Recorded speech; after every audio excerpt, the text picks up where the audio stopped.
बता दिया आपको, किडनी की स्ट्रक्चर बता दी है, 18 पार्ट्स बता दिए है, और ये नेफ्रॉन है, नेफ्रॉन की स्ट्रक्चर मैंने ड्रॉ करके दिखा दिया, एक एक पार्ट्स भी बता दिए। ठीक है, अभी जो मेन टॉपिक है कि how the kidney works, kidney काम किस तरह करते हैं वो मैं आपको बताना चाहता हूँ। किडनी का फंक्शन क्या है, कैसे काम करते हैं। ठीक है ना, पहले तो ये बताते हो किडनी है क्या।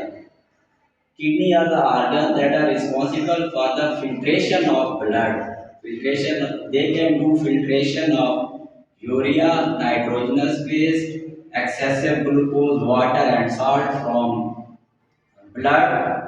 And after doing the process, these are excessive material are excreted in the form of urine. Urine की सूरत में बाहर खारिज हो जाते हैं। ठीक है ना, ब्लड की ये क्लीनिंग करते हैं।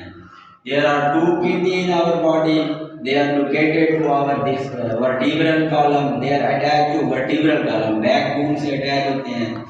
Each kidney is 10 centimeter long, 5 centimeter thick, and 4 centimeter its breadth. Breadth उसकी 4 centimeter होती है। ठीक है ना? There are two pairs. The kidney is just like a red bean. सौ तरह के लोबिया नहीं होते जो घर में खाते हैं, 100 तरह के लोबिया उस रंग के होते हैं। ठीक है ना, किडनी जो होते हैं। The left kidney is a little bit higher than right kidney. Left kidney थोड़ा बड़ा होता है, तो ऊंचा होता है, और जो राइट है थोड़ा नीचे होता है। ठीक है, the basic function of the kidney is to filtrate the blood, especially they doing the filtration of urea को मारते हैं, यूरिया को फिल्टर करते हैं। ठीक है ना, एक्सेसिव होता है।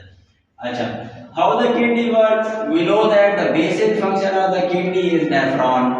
उसका जो basic function है, functional unit है वो nephron है। There are more than 1 million nephron in a kidney. Kidney में 1 मिलियन से ज़्यादा nephron है। तो इनका फंक्शन क्योंकि नेफ्रॉन करते हैं, तो हम फंक्शन में नेफ्रॉन को स्टडी करेंगे। ये चीज़ें मैंने आपको बता दी हैं। ठीक है ना, ये क्या है।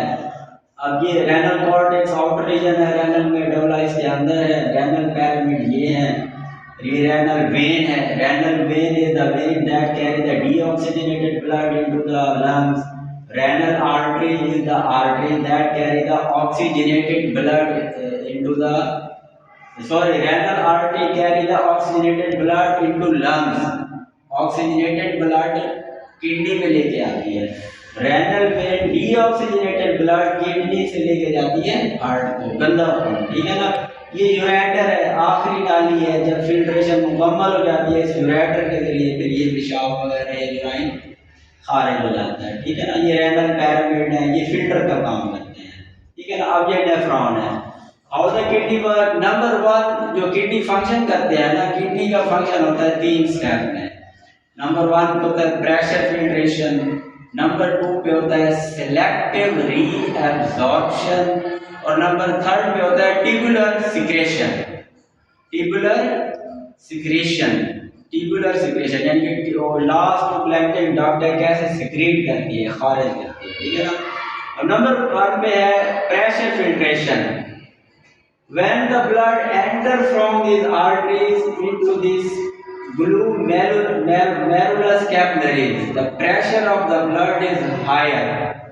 Due to more pressure, the excessive urea, glucose, salt, water are exerted out of the blood into the glomerulus capillaries. Glomerulus capillaries में ये हो जाता है, बाहर एक्सक्रीट हो जाता है ड्यू टू हायर प्रेशर की वजह से ये बाहर निकल जाता है।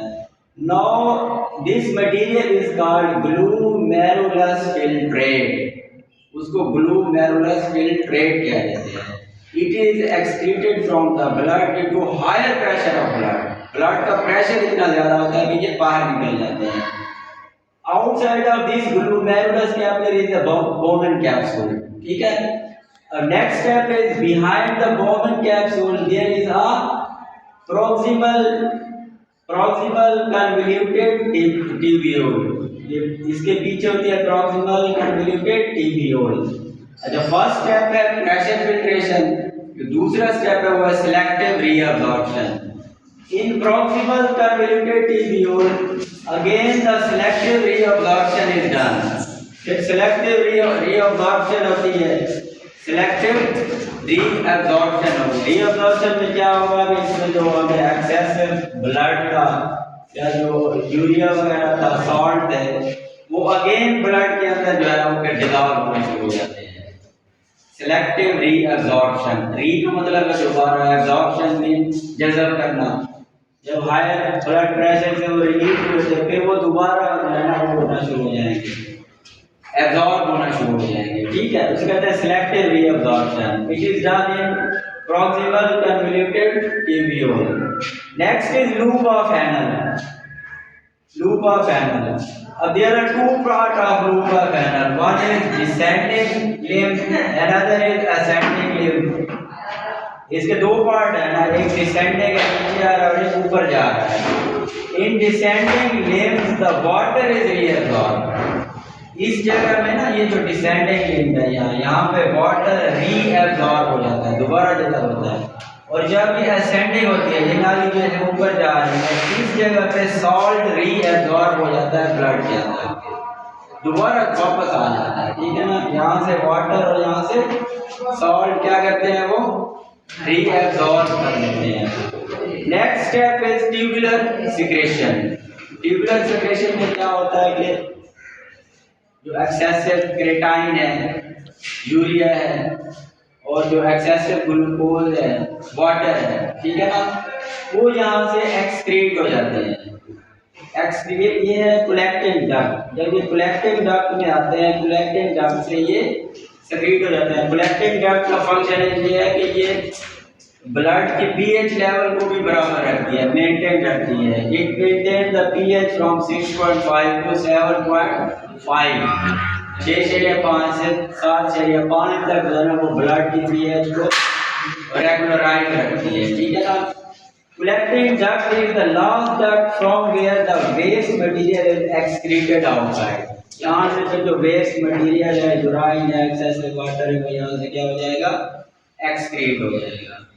ठीक है, इसके फंक्शन कितने हैं नेफ्रॉन के? दो हैं, मेन फंक्शन दो हैं, तीन है सॉरी। फर्स्ट ऑफ ऑल है प्रेशर फिल्ट्रेशन, नंबर सेकंड पे है इसका सिलेक्टिव रीअब्सॉर्प्शन और नंबर थर्ड पे है ट्यूबुलर सिक्रेशन। ठीक है, अब मैंने आपको वॉइस में बता दिया, ये आपका काम है कि आप मेरी वॉइस को सुन के वीडियो देख के ना आप एक नोट्स बना लें, नोट्स पे आप लिखते हैं। डायग्राम मैंने आपको बता दिया एक वीडियो में, दूसरी में मैंने नेफ्रॉन की बता दी है। अब तीसरी जो है, तीसरी में मैं आपको बता रहा हूँ फंक्शन ऑफ किडनी का, किडनी फंक्शन कैसे करते हैं। ठीक है, अगर कोई क्वेश्चन हो तो फिर आप कमेंट में भी मुझसे आप पूछ सकते हैं।